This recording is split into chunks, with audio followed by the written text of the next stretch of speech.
Servicio Forestal del Yunque, programa que nos permite hacer estas actividades con ustedes. El Yunque Emprende es un programa que se trata de desarrollo socioeconómico para la región del Yunque, para las comunidades de la región, que incluye 9 municipios que son lo que rodea a nuestro Yunque. Quisiera ahora presentarles a Raymond Feliciano, que es el director del programa de patrimonio del Servicio Forestal. Estará presentando la evidencia de arte rupestre encontrada hasta ahora en el Yunque. Compartirá una línea de teorías de los mismos basándose en estudios de caso específicos para ayudarnos a interpretar su posible significado. Así que hoy es un programa interesantísimo. Van a conocer una región del Yunque que va a ser fascinante irla a explorar. Sin más preámbulo, voy a dejar a nuestro compañero Raymond Feliciano. Raymond, ¿está por ahí? Estoy aquí. Ah, está ahí, qué chévere. Gracias, Raymond, por estar con nosotros y por apoyarnos en estos webinars. Muchas gracias, Raymond. Te dejo con tu público. Ok, muchas gracias, Héctor. Un placer para mí estar nuevamente con ustedes aquí. Primero que nada, un sound check. ¿Me escuchan bien? Te escuchamos bien, Raymond. Okay, sí, te escuchamos. Sí, escuché un poquito de ruido en la parte de atrás que están arreglando el ascensor de mi edificio y yo vivo en el primer piso, encima de la maquinaria. Así que me disculpo de antemano. Estamos aquí nuevamente haciendo otro webinar con Vitrina Solidaria. Quiero darle las gracias a Vitrina nuevamente por permitirnos hacer esta colaboración con ellos para poder educar un poquito más sobre la historia del Yunque, que es una de las cosas que yo personalmente tengo mucho deseo de que la gente no solamente aprenda del Yunque por lo que vemos, la verdura básicamente, aunque suene raro, pero es el verdor del Yunque, las plantas, los animales, ¿verdad? Su ambiente natural, sino también sobre la historia del Yunque. Ya hace un par de semanas hicimos otro webinar más generalizado sobre la historia general del Yunque, ¿verdad? Para mojarle el apetito a la gente y tuvimos una muy buena recepción. Así que Vitrina me pidió que hiciera otro webinar y en este caso pues decidimos abordar un tema que yo sé que es de mucho interés para mucha gente y que no es muy bien conocido, hay mucha mitología al respecto y es sobre la prehistoria en el Yunque, ¿verdad? Lo que si estuviésemos en Europa llamaríamos el Neolítico. Y en Puerto Rico normalmente la gente se va a referir a eso como el tiempo de los taínos, ¿verdad? Vamos a ver un poquito qué significa eso. Así que sin más preámbulos, vamos a empezar. Siempre me gusta pues comenzar la presentación. Todas las presentaciones que hemos hecho, pues ponemos el Yunque en contexto, ¿verdad? Es nuestra montaña que tenemos ahí, el Bosque Nacional del Yunque. Es una montaña muy especial, es única en Puerto Rico en comparación con otras zonas naturales, otros bosques. Así que me gusta presentarlo antes que nada, ¿verdad? Y para ponerlos en contexto, hoy vamos a estar hablando específicamente sobre la prehistoria del Yunque y la evidencia que hay de esa prehistoria en el Yunque. ¿A qué me refiero a la prehistoria?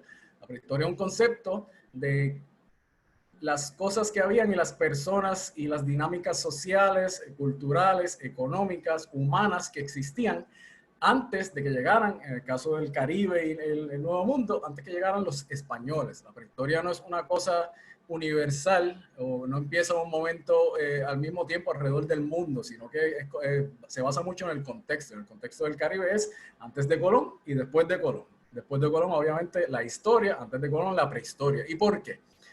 Nos referimos a prehistoria específicamente porque el concepto de prehistoria se basa en la idea de que no había escritura, que las cosas que la gente hacía y pensaba no quedaron plasmadas de una manera en que nosotros podamos leerlas y saber qué estaba pasando, ¿verdad? tenemos que hacer muchas inferencias y la prehistoria básicamente se estudia y se entiende gracias a los arqueólogos. Los arqueólogos nos basamos en estudiar lo que la gente hacía basado en la evidencia de las cosas que las personas dejan, porque las personas, nosotros los seres humanos nos basamos en crear objetos, todo lo que nosotros, la interacción entre el mundo. Y nosotros la mediamos a través de objetos que creamos, desde carros hasta casas, hasta caminos, artefactos rituales como los que están viendo ahora en pantalla, herramientas, etcétera, etcétera, etcétera. Así que el arqueólogo básicamente es un investigador como si fuera una escena de un crimen, en el cual él coge toda esa evidencia que el ser humano dejó y cómo la dejó, la excava, la saca de la tierra según la dejaron básicamente, la estudia y empieza a hacer interpretaciones de qué pudo haber estado pasando, qué pudo haber estado esa gente pensando, ¿verdad?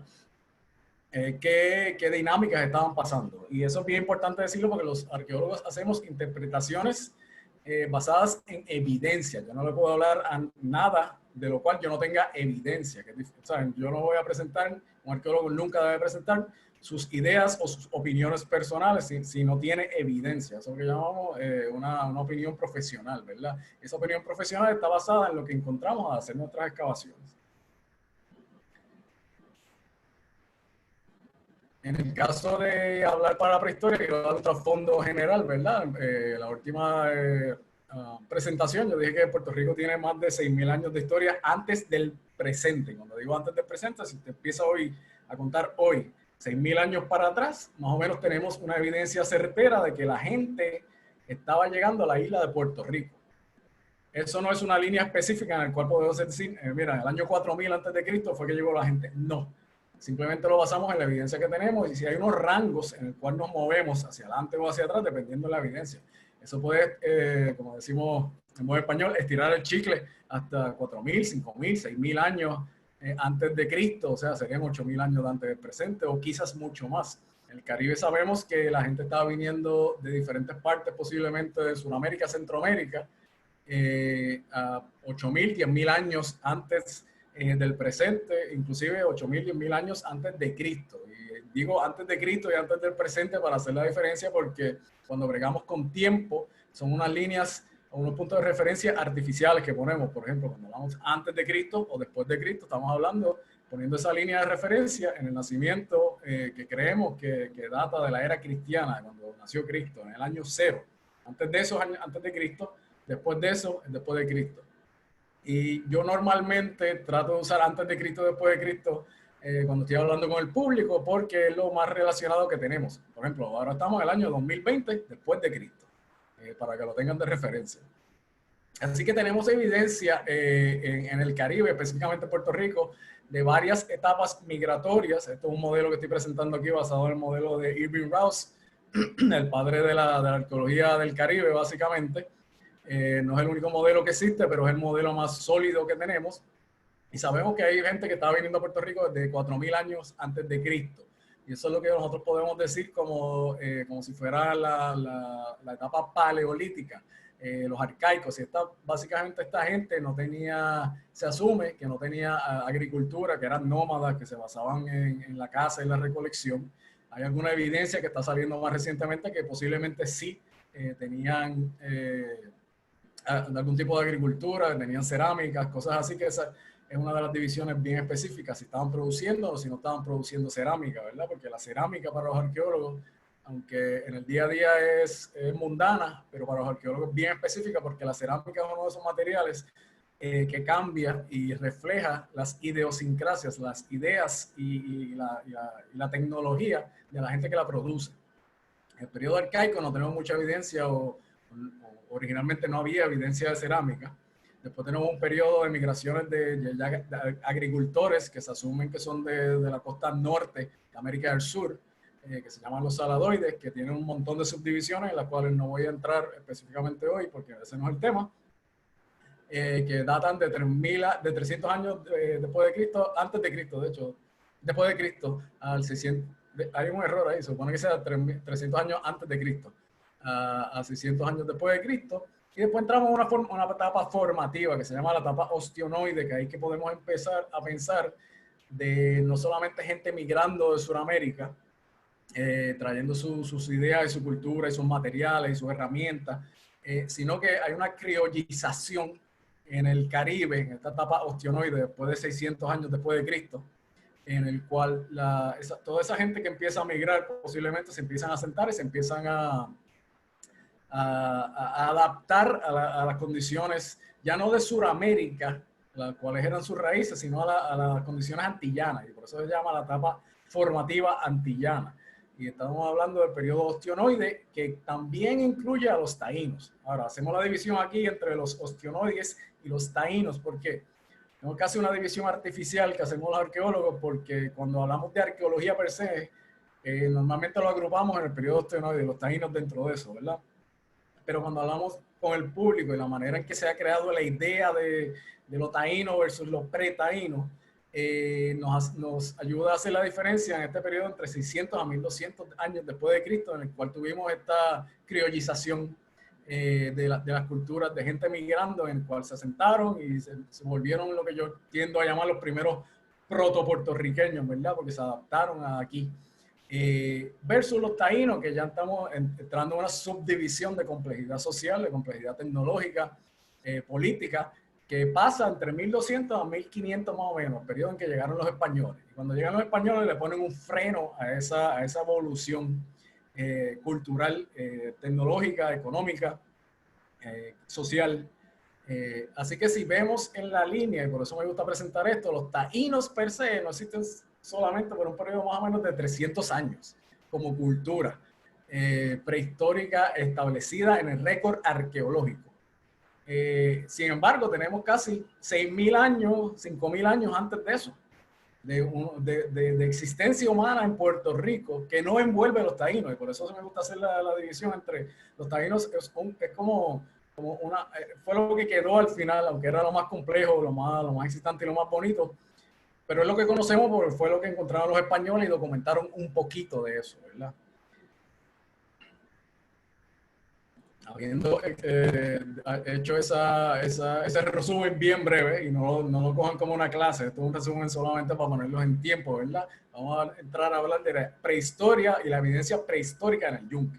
Ahí pueden ver a unos cuantos de nuestros empleados y voluntarios documentando la mayor evidencia que tenemos en el Yunque de esta actividad humana en ese periodo prehistórico, precolombino, que también lo podemos llamar, antes de Colón. Estamos hablando del arte rupestre de los petroglifos, que es el arte que dejaba esta gente plasmada en las piedras y peñones en el bosque. La primera evidencia que tenemos, yo estoy hablando de la evidencia arqueológica, dentro del Yunque de esta prehistoria, data alrededor de 1000 años después de Cristo. 1000 años después de Cristo, para ponerlo en el contexto, estamos hablando de 600 a 1200 años, tenemos esos primeros proto-puertorriqueños, esa primera gente que en vez de estar migrando continuamente, se asientan en Puerto Rico, hacen de Puerto Rico su hogar. Estoy hablando de Puerto Rico, no el Caribe. Porque si entramos en el Caribe, tenemos muchas más subdivisiones y diferentes migraciones. Pero en el caso de Puerto Rico, esta gente entre 600 a 1200, alrededor de Puerto Rico, se establecen 2 o 3 grandes culturas, que lo vemos en el récord material. En el caso del Yunque tenemos evidencia de esa gente entrando, no asentamientos, de esa gente entrando al Yunque alrededor de 1000 años después de Cristo. La evidencia principal son los petroglifos. No tenemos evidencia hasta el día de hoy de asentamiento, y cuando hablo de asentamiento es de villas taínas o áreas de cultivo, cosas así, dentro de la frontera de lo que es el Yunque hoy definido por el Servicio Forestal. Hay evidencia, quizás, y de hecho, no quizás hay evidencia fuera de la frontera, y vamos a explicar un poquito por qué eso nosotros entendemos que puede ser así. Y una de las razones principales que los arqueólogos han notado por mucho tiempo es que posiblemente lo que delimitamos hoy como el Yunque, como zona geográfica, como zona topográfica y climática, no es una zona muy apetecible para que la gente se asiente. Sabemos que los seres humanos estaban yendo en la prehistoria al Yunque, no sabemos cuán atrás, no lo hemos definido todavía por la evidencia, pero alrededor de 1000 años después de Cristo, después de haber nacido Cristo, ¿verdad? Eso es lo que sería la Edad Media en Europa. Y sabemos que estaban entrando posiblemente a buscar recursos como las maderas, el árbol de tabonuco y la savia del árbol de tabonuco. Sabemos por evidencia de las crónicas españolas que era utilizado por varias razones, desde incienso hasta pega, hasta para tratar infecciones en la piel, ¿verdad? Hasta el día de hoy la gente sigue pescando camarones y yendo a pescar en los ríos del Yunque, ¿verdad? Y eso asumimos que es una de las actividades principales por las cuales los seres prehistóricos entraban en el área del Yunque, ¿verdad? Pero ya hablando de la evidencia material de lo que estudiamos los arqueólogos, este artefacto que tienen frente a ustedes, y ya yo lo había presentado en la presentación anterior, es la única evidencia material, o sea, es la única cosa hecha por el ser humano en la prehistoria que hemos encontrado dentro del Yunque. Es un hacha, no es un hacha ritual, es un hacha de hecho para trabajo, sabemos por el acabado, no es un acabado brilloso. Que se encuentran mucho más tarde en el periodo taíno, si hubiese sido una cosa ritual, ¿verdad? Sabemos que es un hacha que usaban para cortar posiblemente árboles. Y tiene huella de uso en la zona donde se corta, ¿verdad? Este es el único artefacto, yo lo puedo decir, mira, este es un artefacto prehistórico, no taíno, prehistórico, que hemos encontrado en el Yunque. Y lo sabemos porque el arqueólogo anterior que teníamos en el Yunque era el único experto en lítica hasta ese momento, o sea, en el estudio de herramientas de piedra que había en Puerto Rico. Así que tenemos muy buena linde el estudio de este artefacto, ¿verdad? La mayoría de la evidencia prehistórica, inclusive esa hacha y todos los petroglifos que encontramos en el Yunque, los hemos encontrado debajo de una línea de 600 metros de altura. Y pongo ese mapa, esa foto del Yunque ahí con la línea roja, todo lo que está rojo es lo que está sobre 600 metros de altura. Lo que está por debajo, esa zona es debajo de los 600 metros. ¿Y qué pasa con esto? Ok, durante el desarrollo del nuevo plan de manejo que hicimos en el Yunque, empezamos en el 2012 a trabajar y que firmamos finalmente en el 2019, el Servicio Forestal hace un plan de manejo de cómo va a manejar el bosque. Y antes de eso, tiene que sentarse y ver cuál es la condición actual de las acciones de manejo que tiene ese bosque. Así que hicimos un montón de estudios científicos para saber cómo era que el Servicio Forestal de manera científica y social estaba manejando el bosque. Y eso salieron un montón de estudios y unas bases en las cuales sentamos nuestras nuevas iniciativas de manejo, para que están ahora en el plan actual del 2019. Uno de esos estudios, interesantemente, formuló o presentó la idea de que la alta elevación del Yunque, lo que está sobre esos 600 metros de elevación, lo que nosotros llamamos la parte alta del bosque, operacionalmente funciona como un humedal funcional en su mayoría. Como pueden ver ahí, la zona esa de azul oscuro, dependiendo de la resolución en la cual pueden ver la presentación, son suelos hídricos. ¿Qué significa eso? Que esos suelos se comportan de la misma manera que se comportan los humedales o los mangles o los pantanos que están en la costa. Normalmente pensamos en zonas de humedales en la costa, ¿verdad? Estos pantanos que están cerca del aeropuerto, en el área de Loíza, en todas esas áreas, ¿verdad? Sin embargo, el Yunque, por las condiciones que hay en la zona alta del bosque, se comporta de manera similar a esos pantanos. ¿Qué significa eso? Que siempre está húmedo, que siempre está lloviendo, que esos suelos no drenan bien. Y si ven esa foto, toda esa línea roja, esa frontera roja que está ahí dentro, eso es lo que queda sobre esa área de 600 metros. Y hacer el contraste con esos suelos hídricos, esa zona de pantano básicamente que tenemos en el Yunque, ven que en su mayoría tiende a estar dentro de esa zona. Ahora, yo cogí esa data y me llamó la atención y cuando utilicé el sistema de información geográfica y puse las localizaciones de los sitios de arte rupestre, de petroglifos, que voy a hablar un poquito más adelante de cómo se definen, noté que todos estos petroglifos, todos estos sites, todos estos sitios, estaban por debajo de esa línea. Si ven ese mapa, la zona de esas líneas rojas que tienen de contorno es la zona que está sobre los 600 metros, esa zona de pantano. Y las líneas de contorno brown o marrón claro son las zonas que están por debajo de los 600 metros. Eso me pareció bien interesante.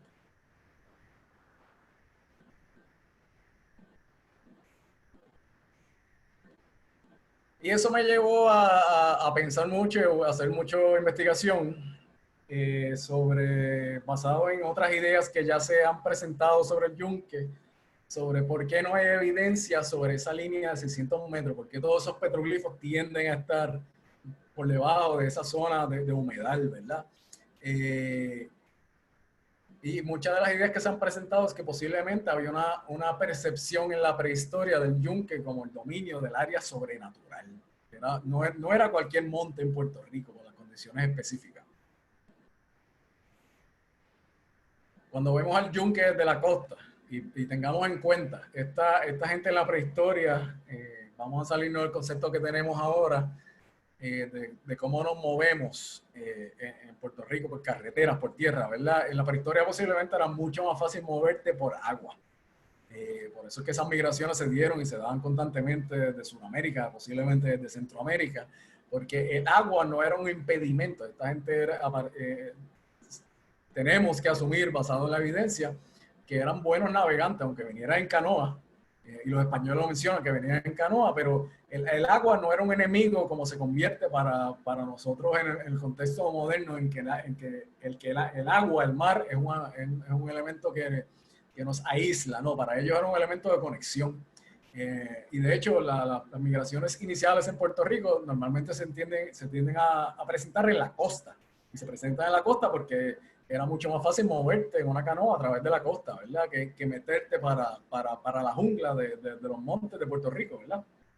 Y cuando vemos al yunque desde la costa, esto normalmente es lo que vemos, o lo que veíamos antes que el calentamiento global empezara a hacer de las suyas, ¿verdad? Y era esta línea de nubes que se forma cuando todo este aire húmedo, caliente que viene desde África, y eso lo estamos viendo en estos días con todo este polvo del Sahara, ¿verdad?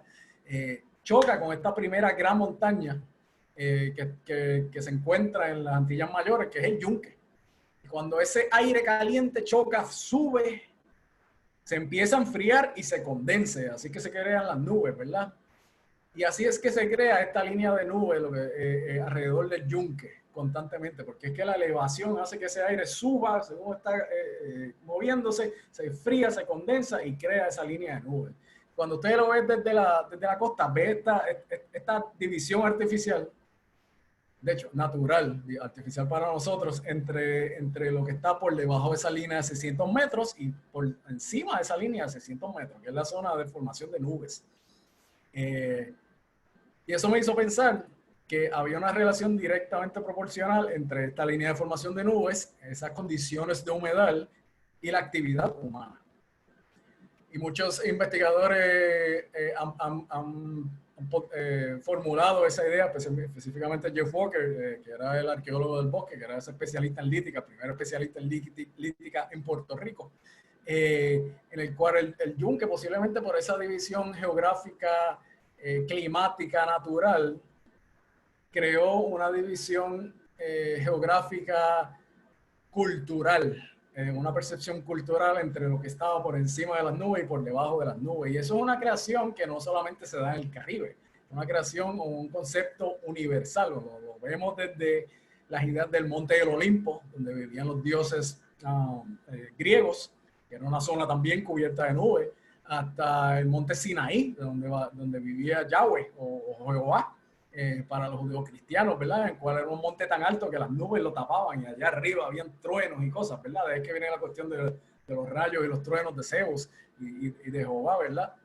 Así que no es un concepto completamente foráneo para la experiencia humana, en el cual, según las condiciones, no solamente climáticas, sino también las condiciones geográficas, en el cual tú tienes una montaña, que es un impedimento, ¿sabes? No es un valle en el cual tú puedes caminar fácilmente, es un reto, ¿verdad? Llegar allí, se crea esta mitología alrededor de esas condiciones climáticas. Así que tenemos todo este arte rupestre en el yunque. Cuando hablo de arte rupestre, estoy hablando de arte que queda plasmado en las rocas.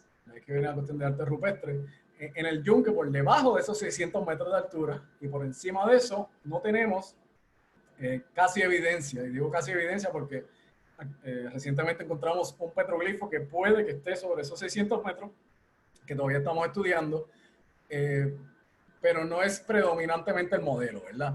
Así que cuando hablamos de arte rupestre, estamos hablando de petroglifos, que son los tallados en las piedras, pictografías, que son dibujos hechos con algún tipo de pigmento, carbón o lo que sea, en piedras, normalmente se dan dentro de cavernas, o donde sobreviven, mejor dicho, son en contextos de cavernas. Tenemos geoglifos, que son básicamente usando elementos naturales, se crean estas representaciones, o esculturas en roca, o sea, semíes, pero no son semíes independientes que se pueden mover como un ídolo, sino más como esculturas, por ejemplo, estalactitas o estalagmitas dentro de las cavernas que se quedan ahí fijas. Normalmente estos petroglifos alrededor de la isla, no solamente en el yunque, se van a encontrar siempre cerca de cuerpos de agua, por ejemplo, ríos, quebradas, en las costas, que se encuentran mucho, en batallas, como sabemos, Caguana, tiene muchos petroglifos dibujados en las piedras, alrededor de las piedras que están alrededor de esos batallas, esas zonas comunes, ¿verdad? Y en cavernas. Y cuando hablamos de qué representan esos estilos comunes, ¿no? Estamos hablando de que cuando los arqueólogos nos sentamos a estudiar esto, vemos que las representaciones o están representando seres humanos o alguna versión idealizada de un ser humano, o sea, antropomorfos. Antropomorfo significa en forma de ser humano.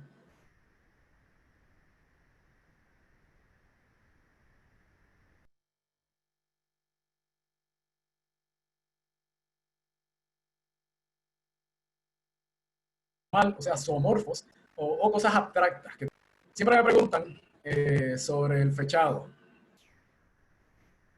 ¿Cuándo se hizo ese petroglifo? ¿A qué periodo pertenece? Y eso es bien difícil específicamente porque los petroglifos en general no tienen no se pueden fechar con métodos científicos, especialmente si están en los ríos muchas veces. Los que están en las cavernas tienen pigmento, pues ahí se pueden hacer otros tipos de estudios, ¿verdad? Pero cuando están que no tienen ningún pigmento, que solamente es un tallado en una piedra, no hay nada que podamos fechar específicamente, a menos que podamos hacer una relación con algún yacimiento, algún asentamiento cercano o adyacente a este petroglifo. Y lo que hacemos es que hacemos una inferencia entre, mira, si esto está cerca de esto, puede que estén relacionados. Eso no necesariamente es verdad, es una inferencia que hacemos los arqueólogos basado en lo que estamos viendo. Pero también se han desarrollado, dado a esta realidad en el cual no podemos fechar absolutamente científicamente, como hacerle carbono 14 para saber en qué año se hizo ese petroglifo, especialmente los tallados, que son los petroglifos. Se han desarrollado varias teorías o marcos teóricos para fechar esta arte rupestre, basado en los estudios estilísticos. Desde los años 50, 60 han habido varios modelos que se han desarrollado. Ninguno de ellos ninguno de ellos se ha probado certeramente 100% verdadero, ¿verdad? Son solamente modelos que utilizamos los arqueólogos. Desde Fraseto en los años 60, que empezó un modelo de clasificación de petroglifos basado en los estilos, hasta lo que les voy a presentar hoy, que es el que estamos usando en el yunque, que es el modelo de Peter Rowe, en el cual Peter Rowe es un especialista arqueólogo que lleva desde los finales de los 80 estudiando específicamente petroglifos, y él básicamente cogió los petroglifos y los dividió en todos sus elementos característicos, ¿sabes? Básicamente deconstruyó el arte y vio que cosas en común se repetían y que no se repetía, cómo cambiaba. Así que él viene con un modelo de 3 fases. La fase A, básicamente un periodo temprano, y el modelo Rowe, tengo que decir, es un modelo bastante lineal, que empieza de lo más sencillo a lo más complejo, basándose en la idea de que hay una complejidad estilística lineal ascendente, en el cual se empieza con lo más sencillo y se termina el periodo taíno con lo más complejo, ¿verdad? Así que esta fase A, esta etapa inicial sencilla, posiblemente datando en ese periodo de 600 años después de Cristo, estas primeras personas que se asientan en Puerto Rico, caracterizada por caritas y ojitos, cositas bien sencillas que les voy a estar mostrando. La fase B es una fase intermedia en la cual estos ojitos, estas boquitas que parecen a veces happy face, o dibujos sencillos de animales, se empiezan a complejizar en técnica de construcción, ¿verdad? Artística, estamos hablando del arte. hasta la fase C, que ya está en el periodo de los taínos, inclusive cuando llegan los españoles, posiblemente sabemos que los taínos no necesariamente se extinguieron como lo dicen, sino que fueron afectados grandemente por los abusos españoles y empiezan a cambiar y adaptarse a las nuevas realidades culturales hasta que se criollizan en formar lo que es el puertorriqueño moderno, ¿verdad? Pero que siguieron, esa iconografía siguió existiendo más allá del momento en que llegaron los españoles en 1493 a Puerto Rico. Y lo podemos, arqueológicamente se puede hablar hasta principios del siglo XVI, en 1520, 1530, en el cual todavía había comunidades creando este arte alrededor de Puerto Rico. Y este arte final del periodo de los taínos es un arte mucho más compleja en este modelo de robo, basado en la idea de que mientras más tiempo y más la gente desarrolló esos elementos estilísticos, mucho más compleja pudo haber sido su arte, ¿verdad? Esto va atado no solamente al estudio de los petroglifos, sino también va atado a los estudios de la otra iconografía, o sea, los otros diseños que hay tanto en cerámica como en los semíes, como en otros petroglifos que sí tenemos fechas, por ejemplo el de Caguanan, que sí habían asentamientos cerca.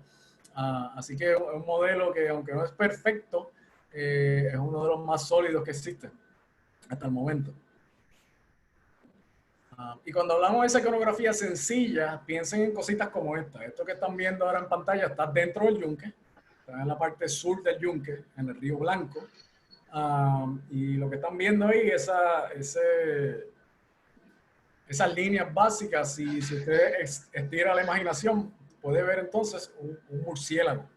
Y el murciélago va a ser una de esas iconografías bien importantes que sabemos que era parte de la creencia mitológica de los taínos.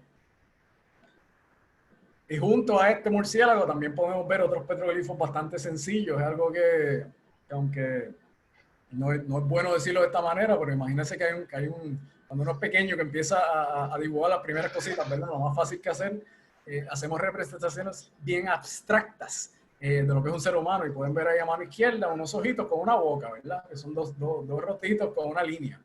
Tienen una representación abstracta a mano derecha arriba de un ser humano. La gente dice, parece un monito. Pero acuérdense que el arte es una de esas cosas que se aprende y se va elaborando sobre lo que se aprende. Si usted, por ejemplo, coge historia del arte alrededor de todo el mundo, esto es universal. Las primeras obras de arte que todas las culturas crean tienden a ser bastante sencillas. Y si esa cultura se mantiene bastante uniforme, o si otros grupos adoptan esa cultura, siempre elaboran sobre ese arte. El caso clásico que siempre me gusta presentar es la evolución del arte del periodo medieval, que era un arte bastante lineal, sin mucha perspectiva, hasta el periodo del Renacimiento. Una sola grupo cultural, en este caso europeo, no necesariamente un solo grupo cultural, pero sino un concepto de grupo cultural, lo que es lo europeo, italianos, franceses, alemanes o germanos, en este caso, en el cual ellos aprenden y hacen arte mucho más compleja, específicamente en el caso de Italia, en el cual terminan con una capilla Sixtina. Cuando usted compara eso con unos manuscritos iluminados, que eran las Biblias iluminadas que hacían los monjes a mano, ¿verdad? La perspectiva de la representación de lo que es la figura humana es del cielo a la tierra, ¿no? Y lo mismo posiblemente podemos extrapolar cuando hablamos del arte rupestre en el caso del Caribe y alrededor del mundo. Posterior a esto se empiezan a complejizar un poquito más, y lo que estamos viendo ahí es lo que se llama un ancestro envuelto, lo que le decían antes también las enfermeras por alguna razón, o posiblemente también tenía el nombre de los bebés envueltos. Lo voy a explicar un poco más adelante. Tenemos representaciones de cosas antropomorfas, ves que tiene una cara humana, posiblemente 2 ojos, una boca, con algo debajo aquí que se llaman también los barbados, no sabemos qué representan específicamente, posiblemente una mezcla entre algo animal y algo humano, o pues algo zoológico solamente. A mí me gusta interpretarlo como si fueran los jellyfish, las aguavivas, o los pulpos. Tenemos representaciones dentro del yunque también de petroglifos completamente simbólicos, o que creemos que son simbólicos dependiendo del marco teórico que usamos, y son estos espirales, ¿verdad? Que se encuentran alrededor de toda la isla. Los que han ido a Jayuya, la piedra escrita tiene muchos de estos espirales. ¿Qué significan estos espirales? Pues no sabemos. podemos decir que hay gente que dice que son caracoles, hay gente que dice que son culebras envueltas. En el caso de Sudamérica hay muchos petroglifos similares que representan algo así. Hay gente que dice que son huracanes y lo que está representando el movimiento del viento. Otros dicen que son estos whirlpools que se forman en los ríos cuando el agua desciende rápidamente, ¿verdad? Y tiene ese movimiento de agua. Así que todavía está abierta a interpretación. Y tenemos dentro del yunque, lo que están viendo aquí, un abrigo rocoso, ¿verdad? No es una caverna, son dos piedras que cayeron una encima de otra y te crea como un área donde te puedes resguardar, ¿verdad? Que está llena de petroglifos. Además de eso que dicen ahí a mano derecha en la parte de arriba, que dice FAF y otras palabras, que no voy a decir aquí. Cuando encontramos algunos de estos abrigos rocosos, encontramos una serie de petroglifos como este, tallados en esa piedra. Esto es un dibujito que se hizo, un diario de campo, un dibujo de diario de campo, tratando de ver lo que estamos representando, y ven que hay muchas caritas sencillas, posiblemente que pertenecen en ese modelo de robo a ese periodo inicial, ¿verdad? Esa fase A. Aquí es como se ven en el campo, ¿verdad? Originalmente, trazadas ya con un poco de arcilla, porque la realidad es que los arqueólogos tenemos que trazarlo de alguna manera para poder verlo, y a veces nosotros vamos al mismo yacimiento decenas de veces, diferentes condiciones en el día, simplemente para ver petroglifos nuevos, una piedra que llevamos décadas estudiando. Es bastante difícil. Tecnología moderna nos está haciendo la vida un poquito más fácil y voy a enseñar un poquito de eso más adelante.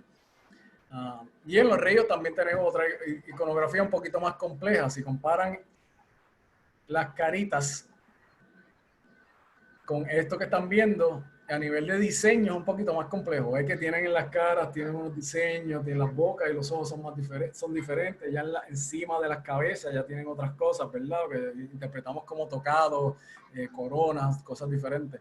Los cuerpos per se se presentan de una manera diferente.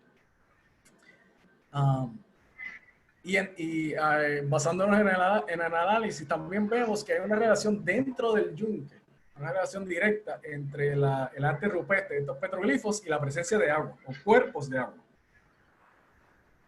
Cuando hicimos el análisis nuevamente, cogimos todos esos petroglifos y los ponemos en el sistema de información geográfica, vemos que todos están cerca de un área, de un cuerpo de agua principal. Lo que están viendo ahí son los ríos principales del yunque y las quebradas principales del yunque. Los puntitos que parece que no tienen algún cuerpo de agua cerca, es que en el mapa no pusimos los cuerpos terciarios de agua, las quebradas efímeras, pero todos y cada uno de ellos están cerca de un cuerpo de agua.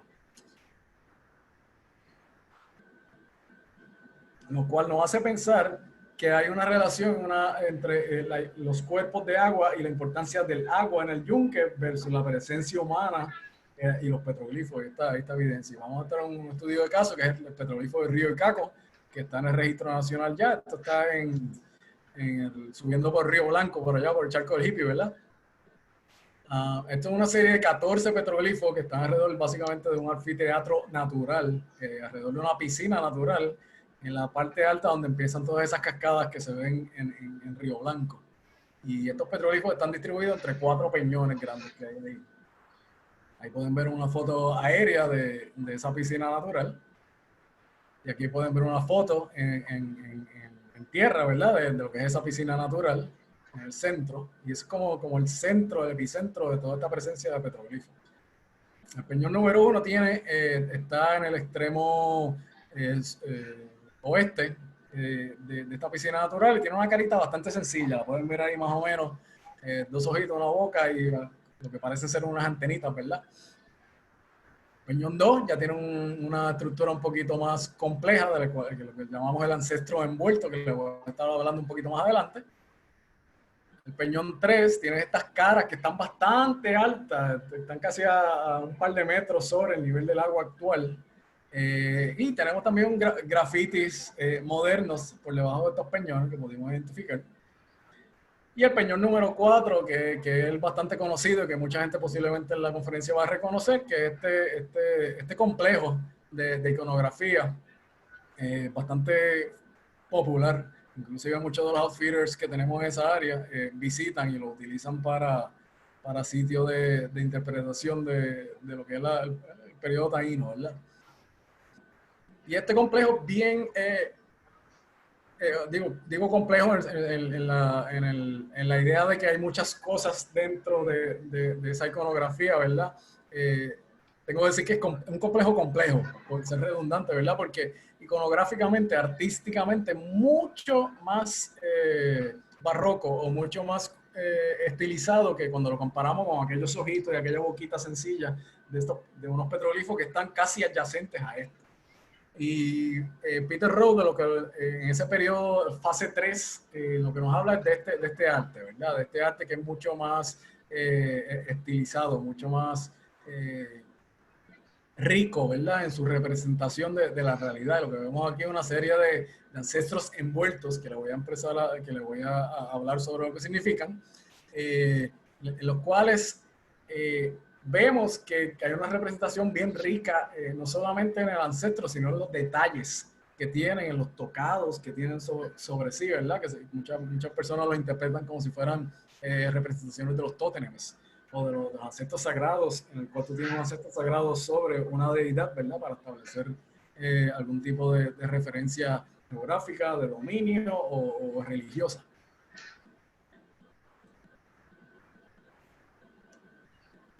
Aquí lo pueden ver ya resaltados en campo, como lo podemos ver, y tenemos aquí ya un elemento, y resaltamos específicamente estos dos petroglifos porque son singulares no solamente en la complejidad de las caras, ¿verdad? De los cuerpos, lo que están representando, sino hay una relación aparente, un diálogo entre estos dos entidades, y pueden ver ahí en el centro, donde se unen, hay unas líneas que salen de la boca del muñequito que está arriba del petroglifo, ¿verdad? Sobre la cabeza del que está a mano izquierda, y van directamente a los oídos del ancestro envuelto que está abajo y del tótem, posible tótem que está sobre el ancestro envuelto a mano derecha.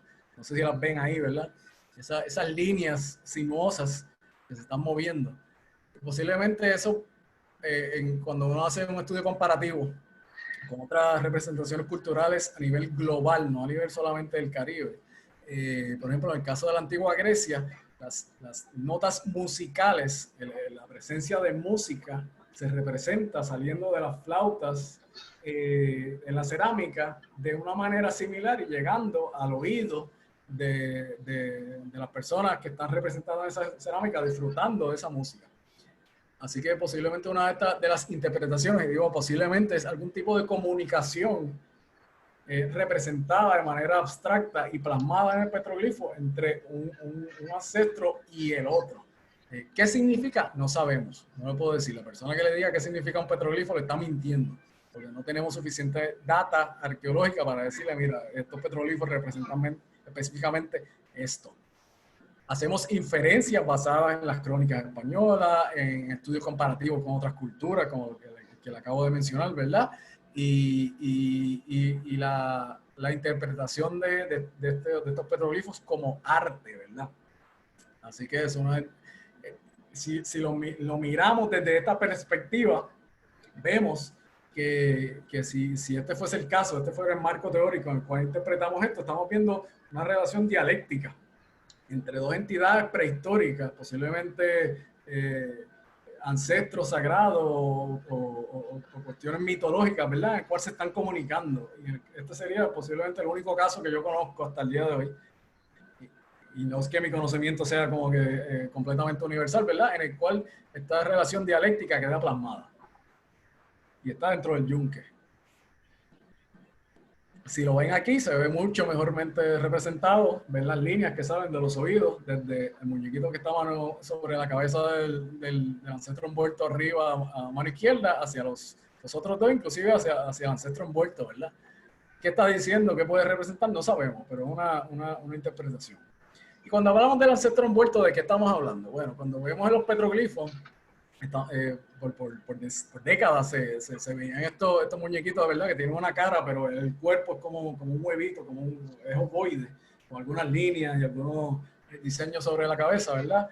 Y esto se le llamó desde, como le dije, desde las enfermeras, no sé por qué en aquel momento, hasta los bebés envueltos, basado en la idea de que eran bebés que se estaban enterrando, hasta la idea de, o la interpretación del ancestro envuelto. ¿En qué se basa el ancestro envuelto?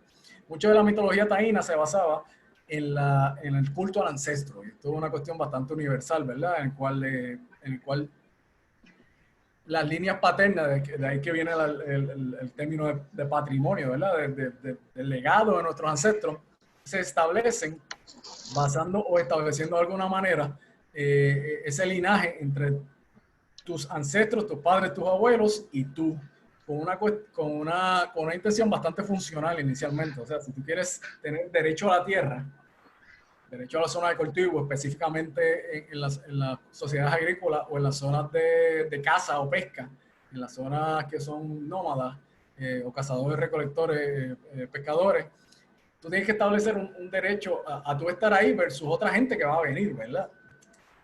Y eso se establece en la mitología. Y ahí que viene el concepto de patrimonio. Mis papás llegaron aquí, yo tengo derecho a estar aquí porque mis papás llegaron primero que los tuyos. Y en eso se basa la cuestión del nacionalismo, el Estado-nación hasta el día de hoy, ¿verdad?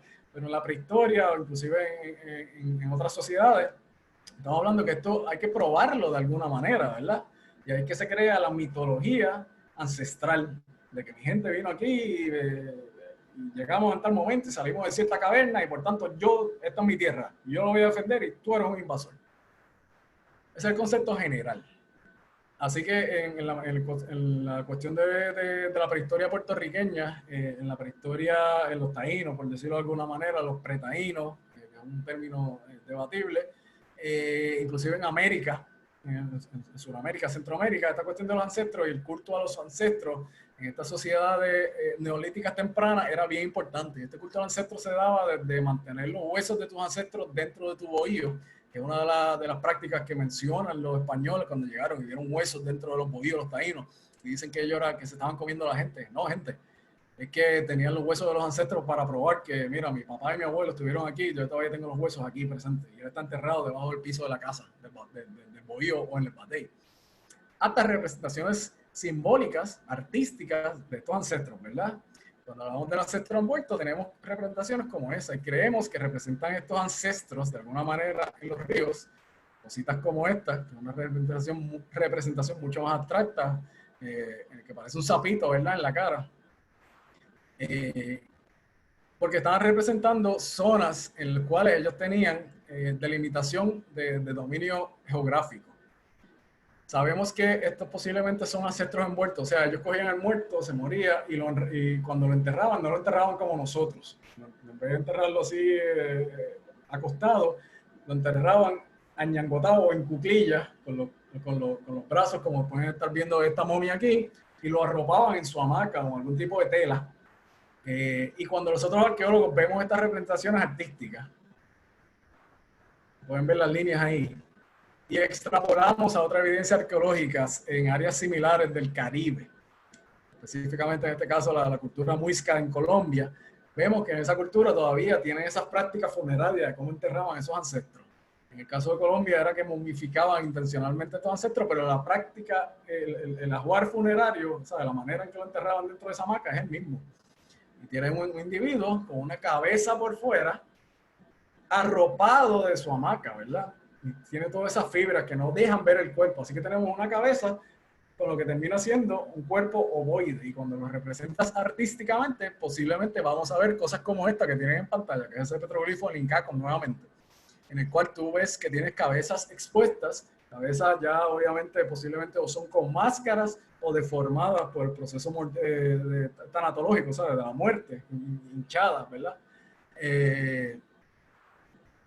Y cuerpos en los cuales ustedes ven todas estas líneas, ¿verdad? Esos tres petroglifos centrales, ustedes ven o que tienen una X, o que tienen unos triángulos, o inclusive en el que está a extremo derecha del cuerpo de ese, que tiene lo que parecen ser sogas, ¿verdad? Entonces cuando ustedes lo comparan con eso, ustedes pueden ver, mira, aquí artísticamente estaban representando algo que podemos hacer una extrapolación arqueológica entre lo que estaba pasando posiblemente en Colombia, esas prácticas funerarias, y lo que estaba pasando en el Caribe. Pero cuando yo voy a pensar, y por ejemplo René Rodríguez, el arqueólogo René Rodríguez, que ha estado trabajando este tema bastante últimamente, en que no necesariamente esta gente, estas culturas, o esta tradición cultural vino de Venezuela, como inicialmente pensábamos, sino que posiblemente tiene muchas influencias también de lo que es la zona de Colombia. Cuando uno viaja a Colombia, ellos nos hablan de que hubo grandes migraciones, de lo que ellos llaman caribes, al área de lo que es las Antillas Menores, cosa que a veces en la evidencia arqueológica antillana, puertorriqueña, de la República Dominicana, ignoramos. Pero a eso no pasamos, de eso hablamos cuando hacemos inferencias así culturales, ¿verdad? Y más allá tenemos evidencia de otras representaciones culturales, por ejemplo en Colombia, de los tunjos, que son unas representaciones de ídolos, ¿verdad? De la cultura muisca nuevamente. Cuando hablo de cultura muisca fue esa momia que les presenté, ¿verdad? En la cual esas culturas allá abajo representaban muchos estos ídolos hechos en oro, en este caso, en el cual ustedes tienen dos seres, ¿verdad? Con estas caras que se asemejan mucho a lo que tenemos en Puerto Rico, por ejemplo, en el caso del petroglifo de Icaco, con otros seres, ¿verdad? Abajo, más pequeños, similares, seres entre medio, con cuerpos casi ovalados. En este caso ya tienen apéndices, ¿verdad? Brazos y piernas un poquito diferentes. Pero cuando lo comparamos con algo así, podemos extrapolar estilísticamente. Hay una línea de pensamiento, una línea simbólica que está viniendo posiblemente desde Sudamérica hacia el Caribe, y hay un legado, aunque sea adaptado a Puerto Rico. Inclusive la iconografía batraciforme. Batraciforme no significa otra cosa que representando sapitos o ranitas o coquillas, ¿verdad? Y esto es bien común en el caso de Jayuya. En la piedra escrita tenemos ese sapito que la gente dice el coquitaíno, ¿verdad? Tiene brazos hacia arriba, patitas hacia abajo y un cuerpo central con dos ojos, ¿verdad? Importante. Es una división en un cuadrante del mundo. Sin embargo, cuando vamos nuevamente a Sudamérica, vemos que hay representaciones similares. Esto no es de Puerto Rico, esto es de allá abajo de Colombia también, de esa misma cultura que le estaba hablando anteriormente, en el cual también tiene la misma iconografía. Así que sabemos, o podemos extrapolar, que había una evolución o una línea cultural, ¿verdad? Que se extrapola no solamente en el Caribe, sino que tiene unas raíces suramericanas, posiblemente. Como les dije, estas son teorías simplemente basadas en la evidencia y son teorías de interpretación basadas en antropología. Como les dije, no solamente hay una relación con los cuerpos de agua, sino en el caso del yunque, identificamos que hay una relación con las piscinas naturales. No estamos hablando solamente de ríos y quebradas, sino el concepto de las piscinas naturales que se dan en sitios como este, allá en Río Blanco, en el cual tú tienes muchas cascadas o muchos ríos en el cual se forman estos reservas naturales de agua, como esta. Esa es la piscina natural, ese centro, ese anfiteatro que hay alrededor de los petroglifos que le estaba presentando del caso de Icaco, ¿verdad? Ese es el centro alrededor del cual están arreglados todos esos petroglifos. Como pueden ver, tiene una buena vista del Valle de Naguabo, en la parte de abajo.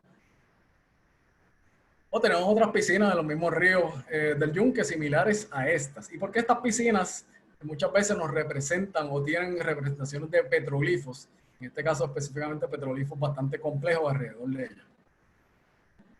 Una de las teorías que se ha esbozado y que me parece bastante acertada es la presencia de murciélagos. Ya estamos hablando, empezando a hablar ya de la zoología del yunque, ¿verdad? La presencia de las especies que se están observando alrededor de estas piscinas. Los murciélagos en la iconografía prehistórica sabemos, no solamente por los materiales, como por ejemplo esa vasija que están viendo ahí, que es una representación abstracta de un murciélago. La forma de la vasija está hecha por las alas del murciélago y lo sabemos por las caras. En la mitología prehistórica, y según lo que nos dicen en la interpretación de las crónicas españolas, lo poco que ellos documentaron, es que el murciélago era un elemento integral de esta cosmovisión, de esta visión del mundo, o entendimiento del mundo de los taínos y los pretaínos, de la gente prehistórica. En el cual el murciélago era como un intermediario en el cual traía las almas de los muertos, de los ancestros, al mundo de los vivos por las noches. Y el portal de donde salía esas almas traídas por los murciélagos eran en piscinas naturales en los ríos. Esto es un análisis que hizo el arqueólogo Ken Wild a mediados de los años 2000, en el cual hace una relación directamente proporcional o directa entre estos murciélagos que en el opúsculo del día, ¿verdad? Cuando está cayendo la tarde, usted empieza a ver murciélagos que empiezan a salir a dar vueltas, más o menos a las 5 o 6 de la tarde, una hora antes que se ponga el sol. Esa es la zona pico en el cual los murciélagos empiezan a salir para cazar. ¿Y qué cazan? Cazan insectos. ¿Dónde se congregan los insectos? Los insectos se congregan en su mayoría sobre estas piscinas naturales, no sobre agua que está moviéndose rápidamente. A ellos les gusta el agua que está como bastante estancada, media emposada. Y cuando tiene una piscina natural en el río, el agua, en vez de correr como si fuera una cascada, se aguanta, ¿verdad? Y ahí tú empiezas a ver todos estos insectos. Y ahí empiezas a ver los murciélagos, ¿verdad? Y yo personalmente me he sentado tardes en el yunque y ustedes los ven.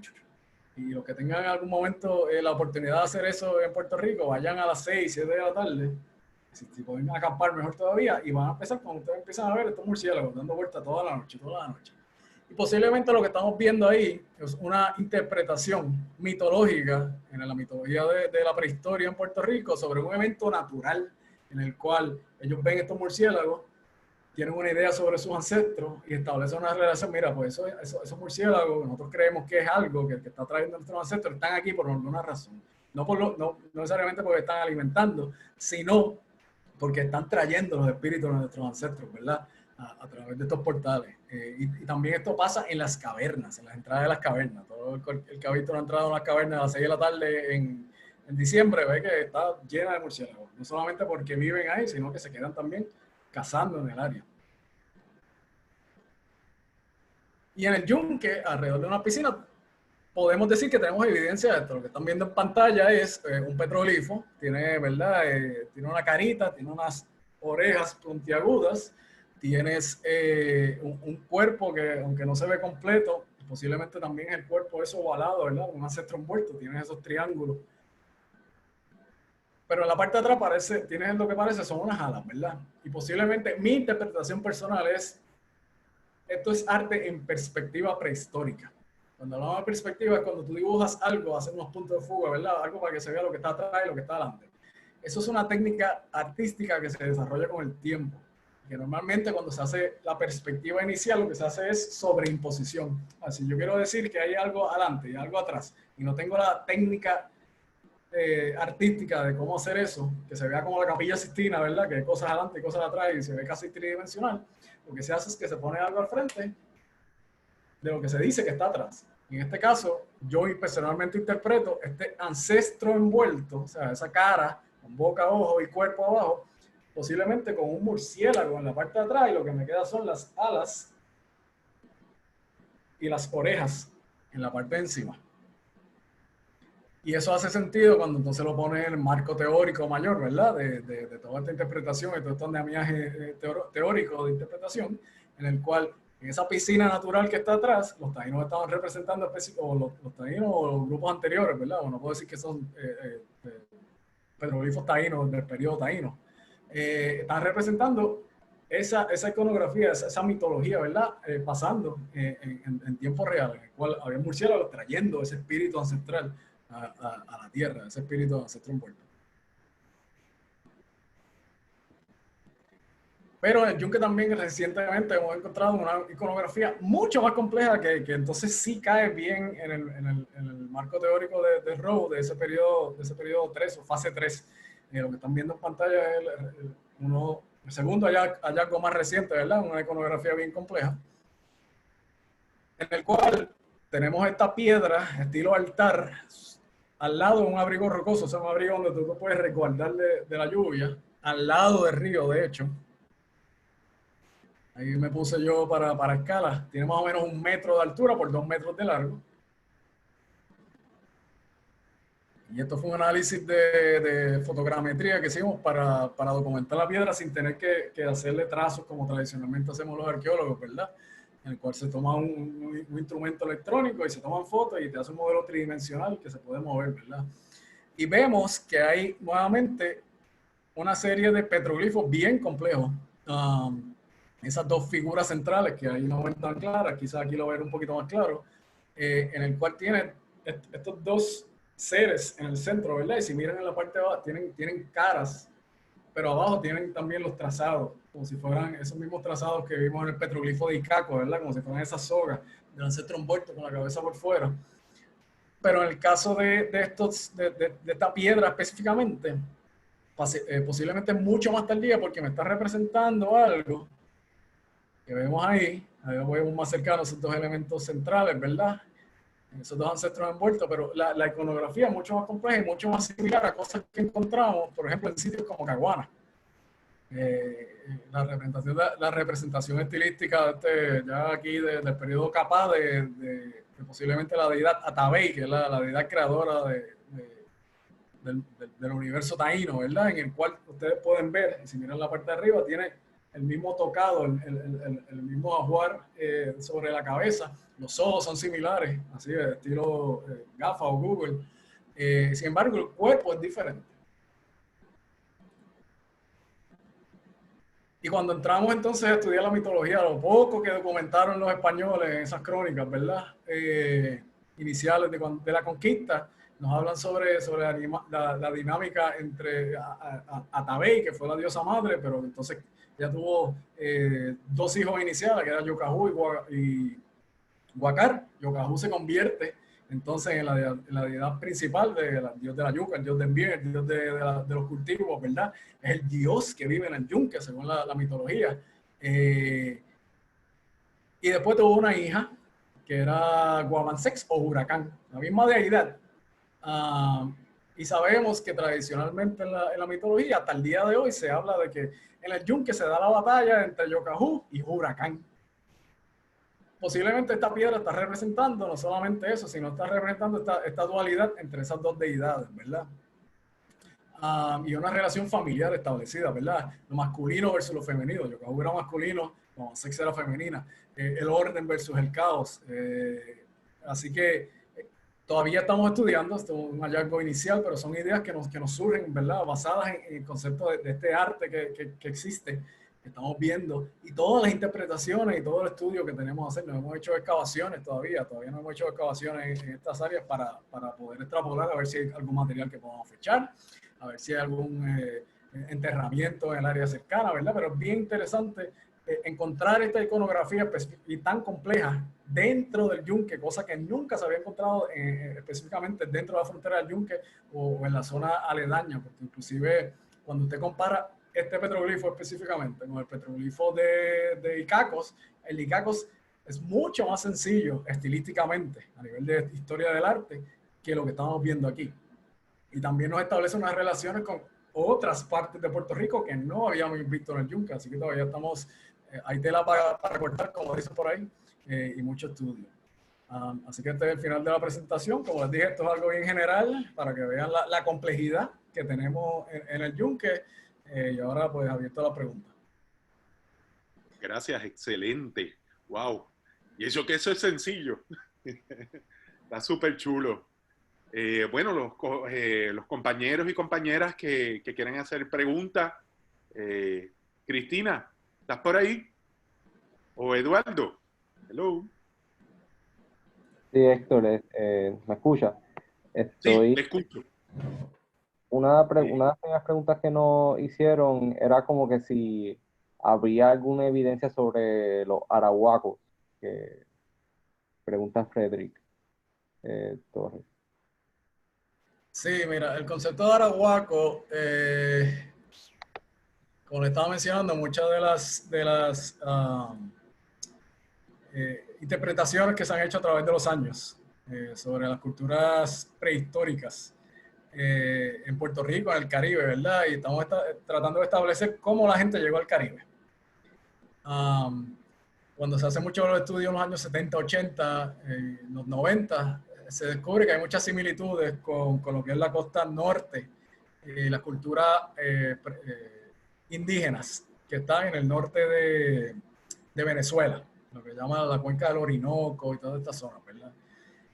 Así que se hace muchos estudios a nivel lingüístico, de la lengua que hablaba esa gente, haciendo unas comparaciones con los elementos lingüísticos que sobreviven de este periodo prehistórico, periodo taíno. La gente dice las palabras taínas, ¿verdad? Como hamaca, huracán, guava, yautía, jutía, cosas así, ¿verdad?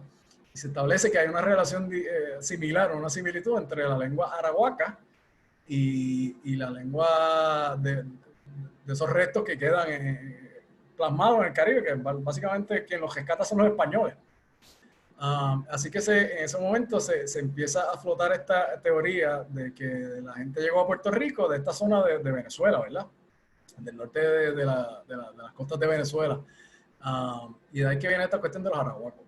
Toda esta cuestión de los arahuacos hay que tomarlo con pinzas, porque como les dije, no le puedo decir que solamente fue un grupo que llegó. Es un concepto interpretativo que establecimos los arqueólogos para poder entender un poquito más de lo que estaba pasando en el Caribe. Puede que hayan habido muchas migraciones de grupos arahuacos y que parte de esa influencia haya quedado, pero en los últimos estudios, los últimos 20 años, también estamos identificando que no solamente la zona de Venezuela, es Colombia, posiblemente también lo que tiene mucha influencia en la iconografía.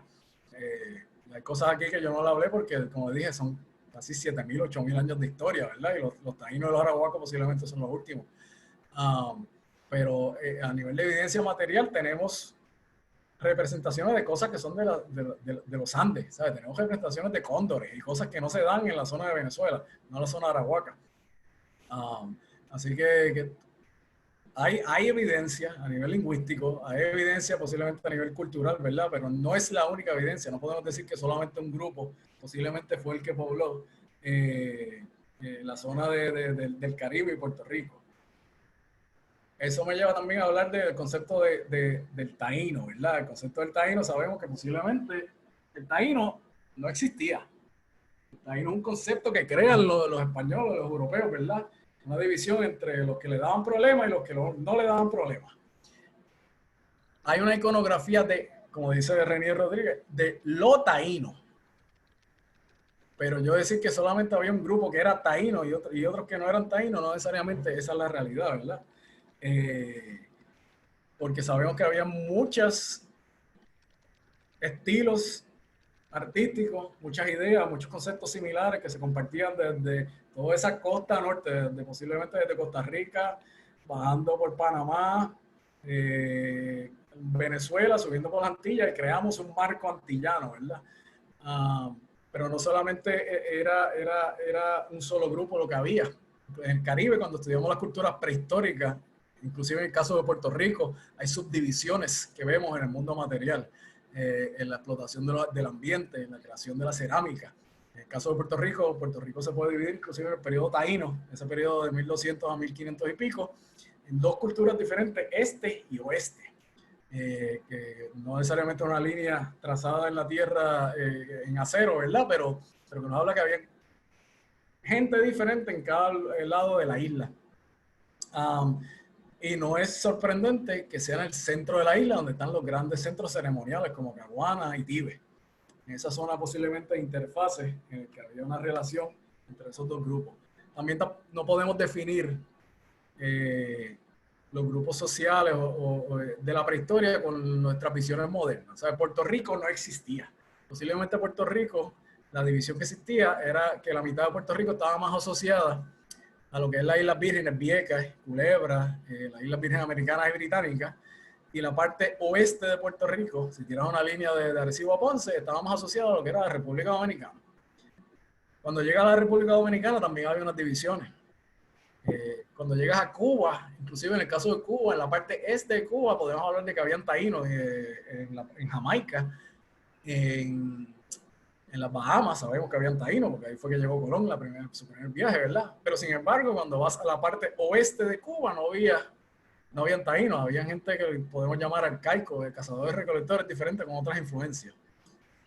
Así que cuando definimos cultura en la prehistoria, hay que ser bien cuidadosos en no imponer las idiosincrasias modernas con lo que estaba pasando en aquellos tiempos, ¿verdad? Y por eso les digo, nosotros los arqueólogos les hablamos de la evidencia, no de las opiniones que tiene la gente ahora. Y para recapitular, sí hay evidencia de la lengua arahuaca, de elementos arahuacos, pero posiblemente va mucho más allá. Raymond, nos preguntan por aquí sobre las coordenadas. Si quisiéramos visitar esos puntos, ¿podemos obtener las coordenadas? Bien fácil, te voy a decir que no. Porque hay una ley de preservación histórica que me dice que no, a menos que seas una persona que está estudiando bona fidemente esto para el avance de la ciencia, la arqueología y la humanidad. ¿Por qué se hace esto en ley específicamente y en sitios tan sensitivos como son sitios petrolíferos? Porque hay mucha gente buena, pero hay mucha gente que no es buena. Y hemos visto en muchos de estos sitios de petrolíferos que son irreemplazables, gente. Esto no es que hay un montón por ahí. Una vez yo pierdo un sitio de petrolífero, me lo dañaste para siempre. Esto no es un árbol que yo corté y puedo sembrar otro. Puedo sembrar 100. No, es que cuando usted daña un sitio arqueológico, ese sitio arqueológico se pierde para siempre y cualquier interpretación o estudio que yo pueda hacer del pasado para aprender de lo que en realidad estaba pasando se pierde. Y para evitar cualquier daño, porque no solamente escribirle el nombre, es que hay gente que corta esto y lo vende en eBay. A ese nivel. En Puerto Rico se ha perdido tanta arqueología por diletantes y personas que no son arqueólogos de verdad porque les gustaba tener colecciones en sus casas que nadie ve y que nadie puede estudiar, que no sabemos casi nada de la historia. Y para evitar ese daño, la ley nos permite decir, mira, no te voy a dar las coordenadas, a menos que tú me puedas probar que tú tienes un bien bona fide, que hay unos controles establecidos de quién va a tener acceso a eso, ¿verdad? Para llegar a estos sitios. Hay sitios, sí, en el Yunque, por ejemplo, ese que tiene en pantalla, el de Icacos, que la gente puede ir, porque está en el río, y es bien conocido. Hay otro que se llama Cara del Indio, por el verde, también bien conocido, ¿verdad? Hay sitios que nadie ha encontrado, que yo no le doy las coordenadas, a menos que tenga una buena razón. Y es para evitar ese daño, no es para evitar que la gente los vea. Por eso teníamos muchas iniciativas en el Yunque de no solamente llevar a la gente al petroglifo, visitas guiadas, que eso es algo que todavía estamos observando, ¿verdad? Sin celulares, sin que me puedan hacer geotagging, sin que tenga un GPS, porque el problema es que una vez tú tienes una coordenada, la pusiste en internet, y yo no sé si tú no eres la única persona que va a llegar ahí. Va a llegar cualquier persona del mundo que pueda tener un GPS a ese sitio. ¿Y qué tipo de control vamos a tener nosotros sobre la protección de ese patrimonio, verdad? Así que en ese caso es un poquito esconderlo para protegerlo. La otra idea que teníamos es si la gente en verdad tiene un interés de estudiar el petroglifo, de tener una conexión con el petroglifo, pues vamos a traer el petroglifo a la gente. Si tú eres un investigador y tú quieres aprender sobre el petroglifo, pues te voy a traer el petroglifo de una manera virtual, en el cual puedes tomar medidas, estudios, si estás haciendo estudios de arte rupestre o lo que sea, ¿verdad? Puedes llegar sin tener que ir al sitio. Lo otro es que muchos de estos sitios a veces son cortando montes 4 o 5 horas a través del Yunque. Esto no está en la zona recreativa donde la gente va a las cascadas y tiene veredas, ¿verdad? Esto está en medio del monte. Así que es bien difícil. Me preguntan ahí que si en el río Icaco, Río Blanco tiene petroglifos de Charco del Hippie subiendo por ahí para arriba. Es una zona posiblemente con más petroglifos en Puerto Rico. Cualquier persona que esté fuera de la jurisdicción del Yunque puede ir a verlo. Y van a notar que hay mucha gente que le ha hecho petroglifos encima. He copiado petroglifos imitando los que son originales, ¿verdad? Y eso es un problema para los arqueólogos. Pues entonces yo no sé si es una copia más reciente o si me lo dañan y se lo rompieron, que nos pasó inclusive a nosotros durante la documentación de algunos petroglifos. Fuimos un viernes, cuando volvimos el lunes, alguien había escrito el nombre encima de uno de los petroglifos. Aparentemente nos siguieron. Esas son las cosas por las cuales no se disemina esta información. Nos preguntan por acá también, ¿será posible que repita la referencia de la interpretación del murciélago y su relación con los ancestros? Sí, en la crónica, algunos de los libros de las crónicas tempranas nos hacen unos relatos de las creencias en aquel momento de los taínos, o vamos a llamarlo los taínos, ¿verdad? Y nos menciona pues, la cuestión de los murciélagos y esto. Cuando vamos al récord arqueológico desde el periodo de los 600 años después de Cristo, ¿verdad? Vemos que hay muchas representaciones de murciélagos en la cerámica, en pequeños ídolos que se producen, ¿verdad? Entonces, ¿por qué se representan esto? Entonces, cuando vamos a estas crónicas y hacemos la referencia cruzada, ¿verdad? Vemos que era parte de la iconografía y una de las interpretaciones es que los murciélagos era este intermediario en el cual el murciélago era el que traía ese espíritu del ancestro, del inframundo, por decirlo de alguna manera, pero al mundo de los vivos por la noche. y como les dije, esas piscinas se interpretan como estos portales, igual que las entradas de las cavernas, portales en el cual esos ancestros entraban en el mundo de los vivos, acarreados por los murciélagos. Preguntan por aquí, ¿qué recomiendas para empezar a entender estas complejidades de los petroglifos y dónde puedo conseguir información? Pues mira, hay un documento que se escribió en que se llama una nominación temática. Una nominación temática que tenemos el Registro Nacional de Sitios Históricos. La hablé en la última presentación de esta ley que crea esta lista, ¿verdad? De donde se ponen los sitios históricos importantes. Eso se llama el Registro Nacional de Sitios Históricos. Hay una nominación temática, básicamente define ese documento, todo el marco teórico, todas las interpretaciones generales sobre el arte rupestre de Puerto Rico específicamente. A ver si tengo por aquí la referencia. Pero eso es un buen punto porque ese documento tiene muchos, en la bibliografía, muchos otros documentos que se pueden hacer referencia para empezar a estudiar. Hay estudios de petroglifos en Puerto Rico desde principios del siglo XX. Empezaron a llegar los americanos, que son los primeros que empiezan a estudiar esto de manera sistemática, ¿verdad? Y hay varias interpretaciones o marcos de interpretación que se han dado desde los años 60. No solamente uno, yo les presenté uno. Así que voy a buscarlo por aquí. Mi sugerencia es que empieces por ese documento para empezar a leer. Ahora son cientos y cientos y cientos de artículos que hay que leer entonces para poder empezar a estudiar esto. Lo que busco esto, la próxima pregunta. ¿Tienes algún recorrido o charla? La charla es la de hoy, la primera que damos así sobre el petroglifo. No daba una de 2016, recorridos específicos no, porque simplemente no tengo la capacidad para llevar gente a los petroglifos. Como le dije, los petroglifos están bien lejos. Es una cuestión de seguridad y tiempo, ¿verdad? Después del huracán hay muchos petroglifos que no he podido ni siquiera llegar, simplemente porque el monte no nos ha permitido. Así que en el futuro quizás estamos explorando la posibilidad de que hayan guías turísticos que se especialicen en dar recorridos así por los ríos e integrar algunas visitas de estos petroglifos si es que están en la ruta que ellos quieren dar. Por ejemplo, ahora mismo en el Río Blanco hay un par de guías turísticos que pasan haciendo canyoneering básicamente por el río, rappelling, lo que sea, y uno de los sitios que paran es en el petroglifo de Icaco. Así que esa sería la mejor opción por ahora. Preguntan por aquí, ¿qué tipo de protección contra vandalismo existen para las áreas que investigan? Nosotros en el programa de patrimonio del Yunque monitoreamos estos petroglifos. El programa per se me pide que yo visite estos petroglifos por lo menos una vez cada 5 años para ver en qué condiciones están, ¿verdad? Que no haya pasado nada, si hay que hacer algún tipo de estabilización. Ese es el mínimo que tenemos que hacer. Normalmente los visitamos una vez al año, anual, o como máximo, los más lejos, pues una vez cada 2 o 3 años, porque eso, no digo que están lejos, gente, es que esto está en el medio del wilderness, en sitios donde no ha ido nadie desde que fue el último arqueólogo. O a alguien que fue a pescar camarones, que también nos pasan mucho.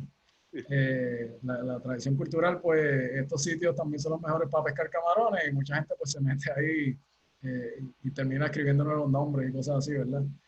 O lo hacían. Pero eso es lo que hacemos. Lo otro es, obviamente, no diseminar la información de dónde es que están los petroglifos. Aquí hay alguien curioso, nos pregunta, se comenta sobre actividades posiblemente extraterrestres en el Yunque. ¿Han encontrado alguna evidencia de asuntos raros? No, eso es un gran mito. Un mito por interpretación errónea de la gente. Mucho de eso tiene que ver con la presencia de la actividad militar en el Yunque, que sí pasó en los años 60. Todavía tenemos a Pico del Este, que era una base naval allá arriba, ¿verdad? Con radares y muchas luces. Y helicópteros aterrizando en medio de esas nubes. que se veían especialmente en el área de Ceiba, Fajardo, donde vienen muchos de estos mitos, que la gente interpretaba, mira, que hay una luz que se está moviendo de aquí para allá, y lo que sea. Y básicamente era actividad humana, ¿verdad? Que se veía desde la costa y se veía extraño. Nosotros cuando me miran estos petroglifos, mucha gente dice, no, que eso parecen extraterrestres. No, es que simplemente están representando cosas a las cuales nosotros no estamos acostumbrados, por ejemplo, ancestros envueltos. Eso no es una práctica funeraria que se hace en el mundo cristiano puertorriqueño actual, ¿verdad? Nadie entierra a sus ancestros en el piso de la casa, arropado en su hamaca, con la cabeza por fuera, con la idea de ir a sacar ese cráneo después que se descomponga para guindarlo en el bohío o en la casa, ¿verdad? Eso ya no se hace. Ahí es que entramos nosotros arqueólogos a interpretar este arte. Y yo muchas veces hago el chiste de que cuando usted ve muchos de estos petroglifos, especialmente en Ticaco, usted ve cositas que parecen Teletubbies, los muñequitos de los nenes que habían en el año 2000, ¿verdad? Porque hacemos esa inferencia de, mira, esto me parece esta cosa. Pero hay que tener mucho cuidado en la interpretación, porque no es que esté representando extraterrestres, es que están representando otras cosas del mundo según ellos lo veían, ¿verdad? Gente que estaba muerta, esqueletizada, máscaras, ¿verdad? Porque si yo le digo, mira, dibújame ahora mismo con un papel, dibújame una máscara con plumas alrededor. ¿Quién me puede aquí dibujar algo que yo pueda ver que parece una pluma 100% seguro de que es una pluma? No, uno va a dibujar una representación, ¿verdad? Ahora extrapolen eso a tratar de hacer eso en una piedra tallada, tallando la piedra con otra piedra, no es un pedazo de metal. Entonces, ahí es que entra la cuestión abstracta de cómo se representa el mundo. Y muchas de estas representaciones son tan abstractas que nuestra visión moderna, pues la gente la asocia con extraterrestres, ovnis, cosas así, lo cual no es cierto. Preguntas por aquí, Raymond. ¿Los taínos usaban los ríos como carreteras? Bueno, como carreteras no, sino como puntos de áreas de comunicación. Posiblemente sí. Mucho más fácil tú moverte por agua, especialmente en los ríos grandes, los del área norte, que tienen más caudal, ¿verdad? Que tratar de moverte por tierra. Moverte por tierra en la jungla es casi imposible. Es como un machete y es difícil. A menos que tenga un camino bien establecido. Y sí, tienen que haber habido caminos por tierra, ¿verdad? Establecidos. Pero a menos que tuviesen mucho tráfico constante, es difícil mantenerlo. Y te lo digo por experiencia, porque en el yunque, las veredas, las dejamos una semana sin que nadie pase y se pierde. En ese caso, el agua era un elemento mucho más fácil para el movimiento. Por eso les mencioné al principio de la presentación que no solamente los ríos, sino también el mar. La navegación de costa, la navegación entre islas, era mucho más fácil que moverte a través de tierra. Cuando llegan los españoles, ese modelo cambia. Los españoles y los europeos empiezan a ver el mar como un impedimento al movimiento de gente, que no necesariamente era la visión que existía en la prehistoria. Y lo sabemos porque la mayoría de los asentamientos están cerca de agua, cerca de los grandes, están cerca de ríos caudalosos. Eso no es único en Puerto Rico, eso a nivel universal, a nivel mundial, los seres humanos se asientan al lado del agua, ¿verdad? Pero entonces la presencia de petroglifos posiblemente también tiene una relación directa con el movimiento de gente. Y ahí viene otra interpretación que no les mencioné específicamente en la presentación, es que posiblemente estos petroglifos no solamente son representaciones de los ancestros por representaciones de los ancestros per se, sino también que pueden ser representaciones de los ancestros marcando fronteras de territorio, en el cual este petroglifo está hasta aquí reclamando, ¿verdad?, este espacio y diciendo de aquí empieza el dominio de este grupo. Y eso puede ser desde hechos a la explotación de la caza, la pesca, hasta fronteras factuales, ¿verdad?, en el cual se dice, mira, este es el territorio de tal grupo versus este es el territorio de aquel grupo. Y tengan en cuenta, no asuman que los taínos eran todo un grupo feliz, que todo el mundo era igual. No sabemos. Posiblemente lo que llamamos taínos eran diferentes grupos que tenían conflictos internos entre sí y no necesariamente se llevaban entre sí, tenían que establecer estas fronteras. Eso es una posibilidad, ¿verdad? Es una de las cosas que la arqueología del Caribe le ha oído, como el diablo a la cruz, el estudio de los conflictos internos, ¿verdad?, de la guerra, entre los grupos humanos. Y siempre se tiende a hablar de los caribes versus los taínos, ¿verdad? Pero eso fue una construcción española, como les dije. Los caribes posiblemente eran tan taínos como los que estaban en Puerto Rico y simplemente era como se identificaron en ese momento. Mira, aquí tengo la referencia. bueno, antes de proceder, mira, la referencia para el documento de la persona que me escribió se llama Arte Prehistórico de Puerto Rico. Eso se publicó por Michelle Hayward, Hayward,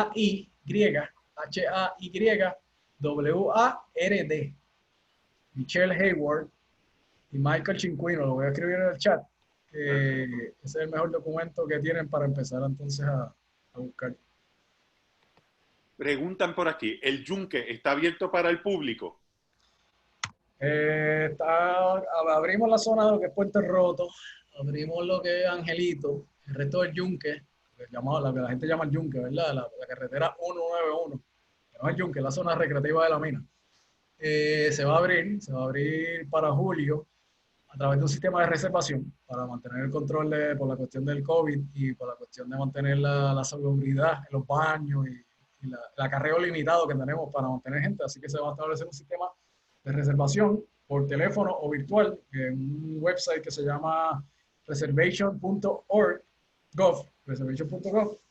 en el cual la gente pueda poder hacer una reservación limitada por día, o por la mañana o por la tarde. Básicamente vas a tener un ticket en el cual se te va a asegurar entrada al yunque si hiciste esa reservación. Si no tienes reservación, ni se molesten en ir al yunque porque solamente van a la zona recreativa de la mina, porque solamente van a poder ir entonces a lo que es Angelito, Puente Roto, la 186, y creo que también se está planificando abrir lo que está el ARAN de Sabana en Nahuatl, área recreativa. Pero si quieres ir a hacer hiking en Mount Britton, en Yunque, para ir a Yunque Peak, lo que sea, es un sistema de reservación que se va a establecer. Todavía estamos pregando los detalles finales, pero se va a abrir. Y como les dije, la intención no es limitar el acceso al yunque, sino es establecer una mejor experiencia al visitante al yunque, en el cual pues vas a tener un acceso asegurado. El ticket es por automóvil. ¿Sabes? Si llevas 5 personas en automóvil, es solamente un ticket por la persona que está conduciendo, ¿verdad? Y si no tienes reservación, pues haz la reservación cuando esté el sistema ya disponible y te aseguras que puedes ir al yunque. Y eso es por la cuestión del COVID. Una vez después de eso, pues no se abrirá normalmente. Y última, vamos a terminar con esta pregunta porque ya nos hemos pasado un poquito del tiempo, pero creo que la conferencia ha meritado ese tiempito adicional porque ha estado excelente. Y nos preguntan por aquí, si llegas a hacer uno de estos recorridos para ver el estado de estos petroglifos, ¿es posible que aceptes voluntario con la preparación y experiencia adecuada? Es posible. Tendría que ver entonces quién es la persona, ¿verdad? Y las razones, como dije, no es que yo te lleve, es que si yo te llevo, ya sabes tú cómo llegar, lo puedes poner, cogiste un pin, cogiste una foto, la foto está georreferenciada, lo pusiste en internet y ahí perdemos el control. Ese es un miedo a nivel de manejo, ¿verdad? Y ahora, si vienes ya con unas credenciales, eres estudiante de arqueología, quieres estudiar esto, perteneces a alguna asociación, ¿verdad? Que es bona fide, que quiera preservar la historia prehistórica, taína, como quiera, de Puerto Rico, ¿verdad? Que yo sé que tiene un interés en que esto no se dañe, pues se puede considerar. Raymond, unas palabras finales para esa audiencia que se ha mantenido fiel al webinar, que ha sido excelente. Pues sí, no, primero que nada, darle muchas las gracias por estar interesado en la prehistoria y nuestra historia del yunque.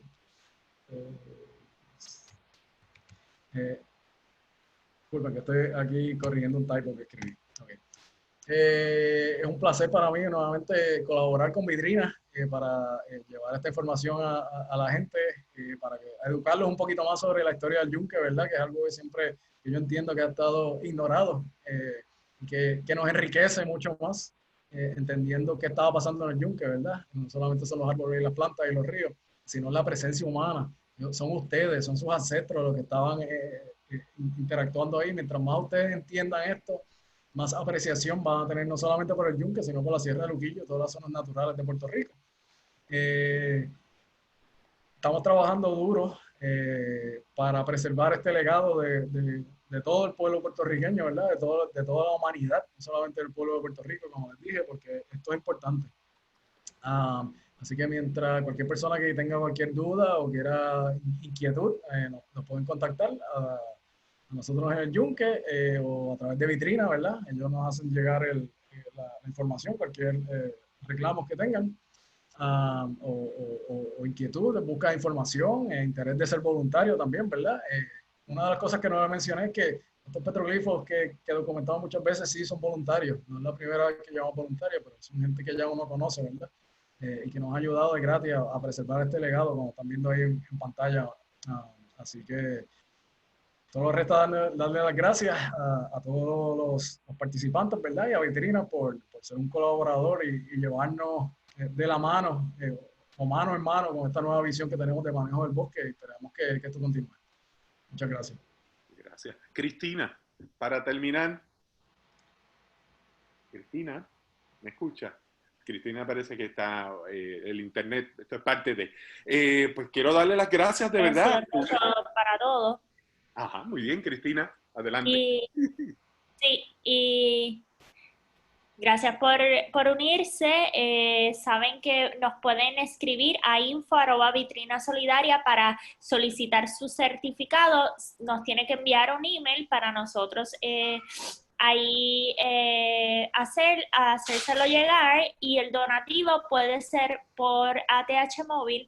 Tenemos la ATH móvil de nosotros es Viso en Business. Cuando entra a la aplicación debe pagarlo por Business, buscarlo como Viso, VISO. Estén pendientes a los próximos webinars, y si no nos han buscado aún, búsquenos en las redes sociales, en YouTube, Facebook e Instagram, para que sigan conociendo de nuestra labor y lo que le podemos ofrecer a usted y a su empresa. Buenos días. Gracias, muchas gracias a todos. Gracias, Eduardo. Gracias a todos. Así que hasta el próximo webinar. Muchas gracias. Gracias, Raymond. Muchas gracias. Bye. Buen día. Buen día a todos y todas.